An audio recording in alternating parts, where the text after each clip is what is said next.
poeta y ensayista. Y como dijeron ya, nací en Lima, vivo en España hace 26 años y también soy español naturalizado, español-peruano, todas estas cuestiones de nuevas identidades que están cada vez más presentes por la globalización. Gritaré un poco, entonces, no, o sea, no voy a confiar en el micro. ¿Nada? Sí, se oye. Cuando dices una palabra, sí, pero cuando hablas no te afirmas. Es la máquina, ¿no? Sí, pues la máquina no. Bueno, el tema es un tema muy amplio y muy complejo, ¿no? Entonces, en primer lugar, lo que estaba intentando explicar cuál podría ser mi aportación, ¿no? Yo he escrito 3 ensayos, 3 libros sobre la poesía española del siglo XXI. Mejorando lo presente, poesía española última, posmodernidad, feminismo en redes, en el año 2010, Leer en las masas, Internet y la crisis de la ciudad letrada, en el año 2019, y contra los influencers, corporativización tecnológica y modernización fallida o sobre el futuro de la ciudad letrada, en 2022. Ya los títulos dan una idea de hacia dónde va mi trabajo, ¿no? Entonces, trayendo mi investigación al tema de esta noche, como ya sugirió la compañera que me antecedió, o sea, en realidad hay muchas tradiciones. Hay muchas tradiciones y todas las tradiciones están vivas de acuerdo a quien las quiera leer o actualizar. El asunto es cómo estas tradiciones o esas actualizaciones son incorporadas por el mercado, por los medios, por la institucionalidad y finalmente por los lectores. Todo esto, como sabemos, ha cambiado muchísimo en el siglo XXI a partir de la eclosión de las redes sociales, que han tenido, que yo llamo que son medios micromasivos, ¿no? Y que en un momento tuvieron un fin democratizador, mejor dicho, pero que ahora, en la actualidad, son un instrumento de son instrumento de la minería de datos, ¿no? De Big Data, como tantas otras cosas, el algoritmo, ¿no? Y ha sido empleado por la industria precisamente para vender. Entonces se ha dado el fenómeno de que hay poetas jóvenes, o que ya están dejando de ser jóvenes, de la generación millennial, ¿no? Que más o menos van de los 30 a los 40 años, que han vendido muchísimo, ¿no? Han vendido cientos de miles de ejemplares, ¿no? Con una poesía muy precaria, muy elemental, muy apoyada en la imagen, en la autorrepresentación electrónica, que yo llamo poesía pop tardoadolescente, y que precisamente Defrets es uno de esos exponentes, ¿no? Defrets, Elvira Sastre, Sesma, a quienes quizá conozcan, y que muchos trabajan también la figura del influencer, ¿no? Como Luna Miguel, que recomienda libros para editoriales. Entonces, con ese marco, yo quería decir ya en cuanto a lo formal, que es lo que nos convoca aquí, entiendo, la poesía tradicional, lo que tenemos por la poesía tradicional, es una poesía lírica, versificada, generalmente isosilábica, ¿no? Que es la que sigue la tradición en España del siglo de oro y la parte neoclásica de la generación del 27, ¿no? hasta los 60, ¿no? Los novísimos, ¿no? Si son lectores de poesía, pues les sonará Guinferrer, Carnero, Villena, Colinas, ¿no? Esa poesía es una poesía bien hecha, que corresponde a las necesidades de esa época, que eran las necesidades de una modernización de la sociedad española, pero que es una poesía burguesa. O sea, todos eran niños del franquismo. Entonces, niños bien, para decirlo de manera más clara, ¿no? Entonces, eso marcó una época porque se entendía que la poesía solo era alta cultura y era, por lo tanto, casi potestad de una sola clase social. Cuando esto va cambiando, entre otras cosas fundamentales por el regreso a la democracia, por la transición, empieza a haber hacia los 90 un ingreso a las universidades por parte de la ciudadanía española que no había existido antes. Entonces, evidentemente, se democratiza toda la producción simbólica. Pero, en ese momento, ese cambio, digamos, como ya saben los que están interesados en el tema, la transición fue un borrón y cuenta nueva, fue, ahora sus críticos dicen, un simulacro, ¿no? Y entonces eso tuvo una expresión en la poesía, promoviendo a la nueva poesía de entonces joven, fundamentalmente andaluza, fundamentalmente lo que llaman la poesía de la experiencia, cuyo exponente máximo es García Montero, ahora director de la Cervantes.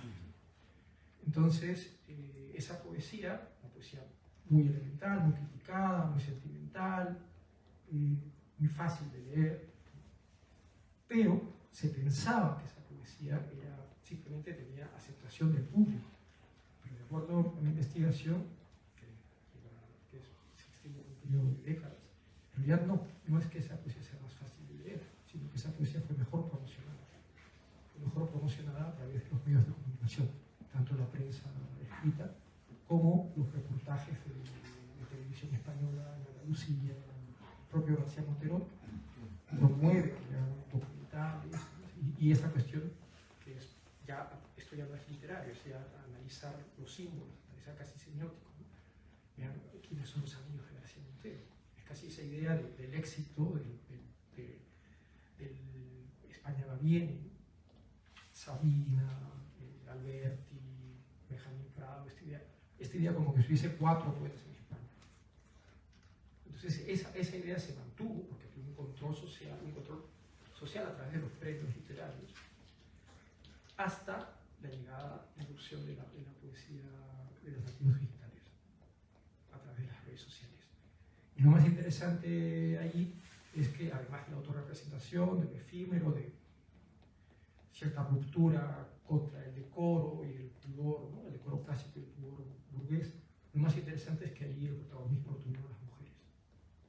Las mujeres que en el siglo XX habían sido totalmente erosionadas, ¿no? Aun cuando hubiese poetas muy buenas, ¿no?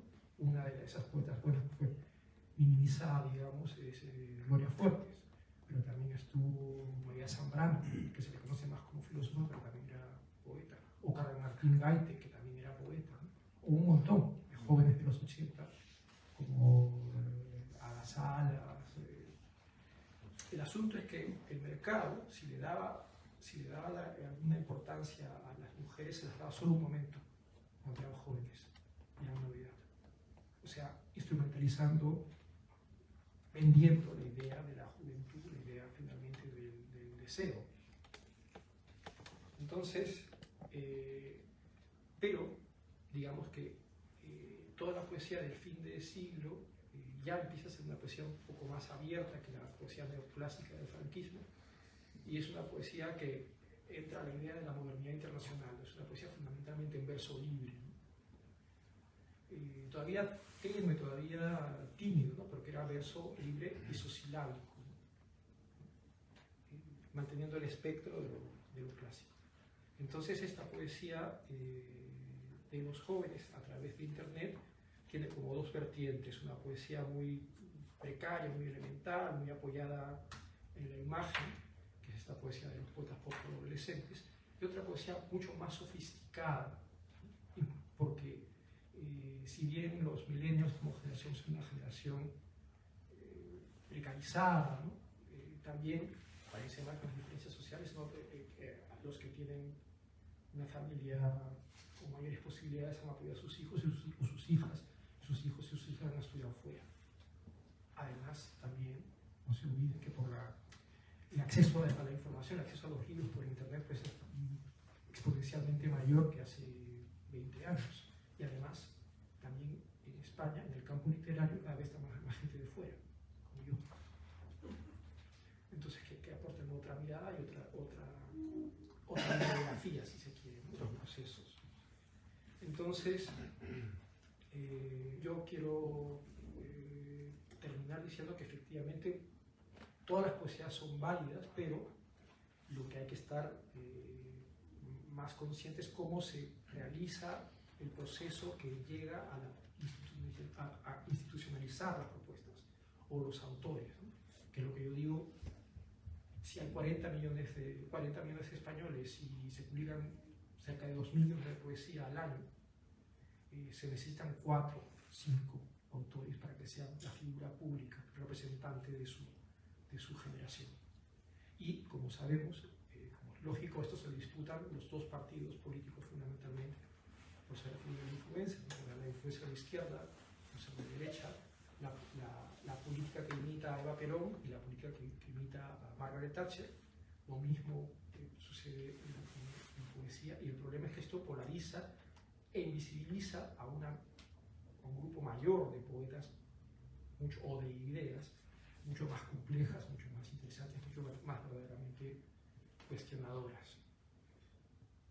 Entonces, yo podría dejarlo ahí, en que lo importante es definir la comunidad de lectores a la que pertenecemos, y hacer una lectura no ingenua, no solamente de los textos, sino del campo literario, del proceso de la poesía, que además no solamente es la idea de la tradición española, el siglo de oro, los grandes nombres, no. De una forma más sencilla, en una perspectiva civil, es dinero público. Entonces, el dinero público no puede estar mal invertido, empleado para patrocinar solo cuatro personas. Eso es totalmente antidemocrático. Entonces, como digo, yo dejaría en que nuestra actitud lectora debería interpretar las formas, debería interpretar las tradiciones, incorporarlas a nuestro gusto, pero sobre todo estar muy atentos a los simulacros y las estrategias tanto del mercado como de la representatividad pública. Eso es todo.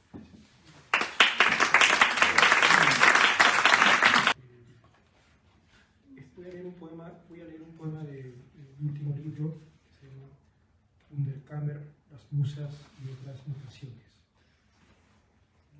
Underkammer, como quizá sepan, es un gabinete de curiosidades, ¿no?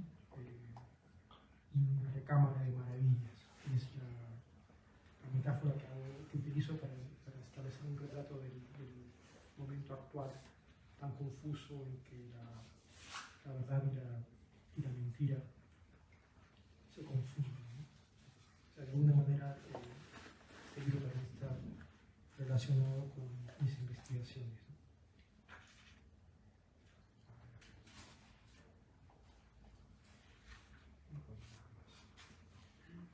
Y Eros, el que deja el cuerpo lánguido, no se le acerca nunca. Después de algunas copas de vino, unos cuantos cigarros, me dijiste, sin prestar atención, que querías que el tiempo pasara, que se llevase para siempre la máscara que en la mirada de otros te confiere poderío. Espontánea, pero no fortuita, la doncella caminaba. Intenté argumentar que cualquier destino es irrenunciable, aunque ciertamente unos son mejores que otros. Probablemente persistimos discrepando, improvisando digresiones, hasta que nos agotamos, y al fin no hubo pretextos para besarnos y dejar que la noche arrebatase de nuevo nuestros cuerpos el más mínimo pensamiento, la oscuridad al fin sobre unos ojos fieramente deslumbrados. Y tarde por la mañana, desayunando en la cafetería, de vuelta del placer, encontré otra respuesta que te ata a esa carga y bendición que empleas de tortura y alimento.